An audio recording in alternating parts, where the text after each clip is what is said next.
जलभराव की समस्या को लेकर ग्रामीणों ने राष्ट्रीय राजमार्ग छटीकरा पर लगाया जाम। 1 वर्ष से गांव छटीकरा के लोग नाले की समस्या को लेकर लगातार हो रहे हैं परेशान। मथुरा प्रशासन से लगातार शिकायत करने के बावजूद भी नहीं हो रही है सुनवाई। इसी को लेकर के ग्रामीणों ने राष्ट्रीय राजमार्ग छटीकरा पर जाम लगा दिया। जाम की खबर सुनते ही मथुरा के आला अधिकारी मौके पर पहुंचकर ग्रामीणों को समझा बुझाकर जाम खुलवाया। आपको बता दें कि राष्ट्रीय राजमार्ग छटीकरा रोड पर एक नाला है जिसकी पानी की निकासी कहीं से भी नहीं है। इस कारण नाला भर जाता है। नाला पानी भरा होने के कारण वह सड़क पर फैलता है और ग्रामीणों के घरों में भर जाता है। इस समस्या से परेशान लोगों ने तमाम शिकायतें की, परंतु मथुरा प्रशासन ने इनकी कोई सुध न ली। राष्ट्रीय राजमार्ग पर जब ग्रामीणों ने जाम लगाया तो फिर मथुरा प्रशासन के कान पर जू रेंगी। अब देखना होगा कि ब्राह्मणों की समस्या का समाधान कब तक मथुरा प्रशासन कर लेता है। एक मिनट अभी बोल रहा हूँ। एक मिनट सर, पहले तो अपना परिचय दें। आज यहाँ पर आपके द्वारा यहाँ पर नेशनल हाईवे पर बैठक की गई, क्या उद्देश्य था? मेरा नाम प्रकाश सिंह है और मैं पत्रकार भी हूँ। सौभाग्य मेरा ये है कि मैं गांव छटीकरा का बासिंदा हूँ, ये मेरा जन्म स्थान भी है। और दुर्भाग्य मेरा ये है कि इस गांव में जब घर से हम लोग निकलते हैं तो इतना भारी जलभराव देखने को मिलता है। ना सिर्फ मुझे बल्कि मेरे परिवार, मेरे गांव, मेरे क्षेत्रवासियों को इसकी समस्या से जूझते लगभग 1 साल हो गया। इस समस्या से जूझने के बाद गांव के सभी लोग इकट्ठे हुए, एकजुट हुए और उन्होंने सभी अधिकारियों से आह्वान किया कि आप सभी लोग कम से कम अपने घरों से निकल के, अपने दफ्तरों से निकल करके हमारे गाँव तक आएँ और गाँव में आकर के हमारी जो समस्याएँ हैं उन समस्याओं को देखें, क्योंकि जब तक आप हमारी समस्या नहीं देखेंगे तब तक आप हमारी समस्या का निस्तारण नहीं करा पाएंगे। वो ऐसा इसलिए क्योंकि आज से 1 साल पहले से ये समस्या निरंतर है और वो समस्या का समाधान नहीं हुआ।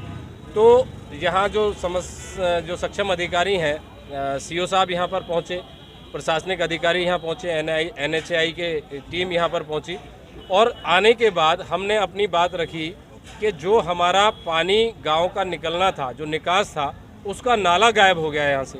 वो नाला आखिर कहाँ गया? जो यहाँ पर नाला वर्तमान में है वो NHAI का नाला है। NHAI का कहना यह है कि हमारा नाला हमने सिर्फ अपने पानी के लिए यानी बरसात के पानी के लिए बनाया है। बरसात का पानी NHAI में जा नहीं पा रहा, गाँव का पानी उस NHAI के नाले में आ नहीं पा रहा। ओवरऑल हुआ ये कि उसकी वजह से जलभराव हो गया। एक समस्या ये थी हमारी। दूसरी, हमारे गांव में आए दिन यहाँ पर देखना पड़ता है कि भीड़ भारी ट्रैफिक लग जाता है। ट्रैफिक की वजह से गांव का पूरा माहौल त्रस्त रहता है।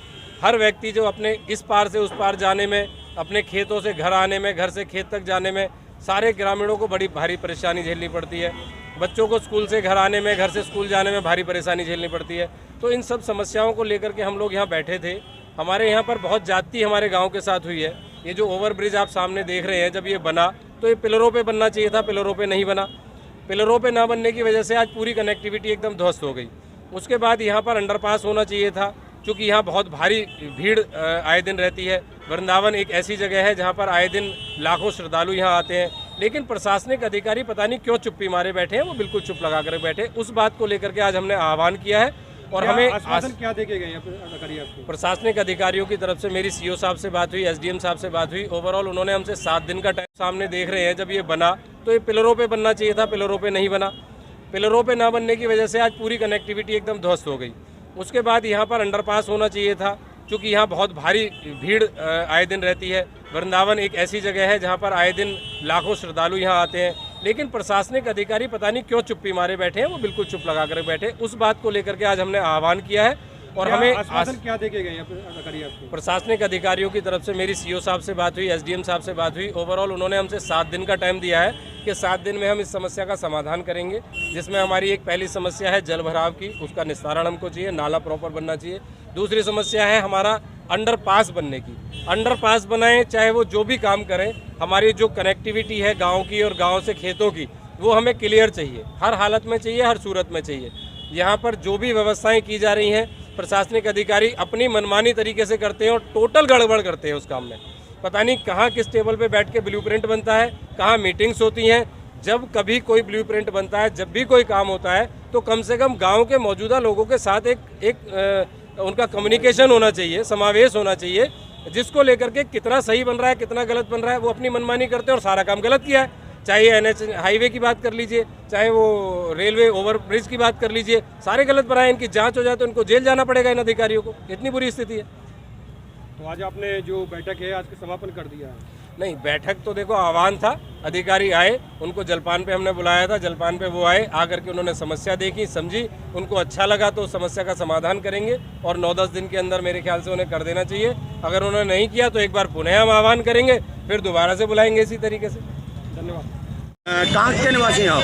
यहीं के रहने वाले हैं, छठीला के। सर ये जो पानी का भराव हो रहा है कब से हो रहा है ये नेशनल हाईवे इसको पे? कम से कम 4 महीने हो चुके हैं, 4 महीने और ज़्यादा हो चुके हैं। इसकी कोई निकासी होती है? कोई निकासी हमारे यहाँ के जो शांत हुए हैं विधायक जी कारिंदा जी आते हैं और देख के चले जाते हैं। कुछ कहते हैं तो क्या कहते हैं देखेंगे। अच्छा, आपके विधायक जो कारिंदा जी हैं यहाँ हाँ, के, और जो प्रधान जी हैं वो प्रधान जी वो भी आते हैं, कहते हैं समस्या का सॉल्व करेंगे। हमने उनको एप्लीकेशन दे दिया है कई बार, यहाँ पे उनकी मीटिंग भी हुई है, यही कहते हैं कि चल रही है बात चल रही है बस। आप क्या कहेंगे साहब? आप तो जो है गड्ढे हो रहे हैं इसमें, मोटरसाइकिल वाले बच्चे और रोज गिरते, 2-4 कई औरतों के तो सर फट चुके हैं वहाँ पे, इतना गड्ढा हो रहा है।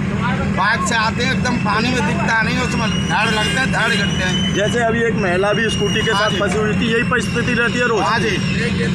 और जो टैंकर वगैरह पानी इकट्ठा होता है तब 1-2 चक्कर मारा फिर बंद कर देते हैं, फिर चला दिया फिर बंद कर देते हैं।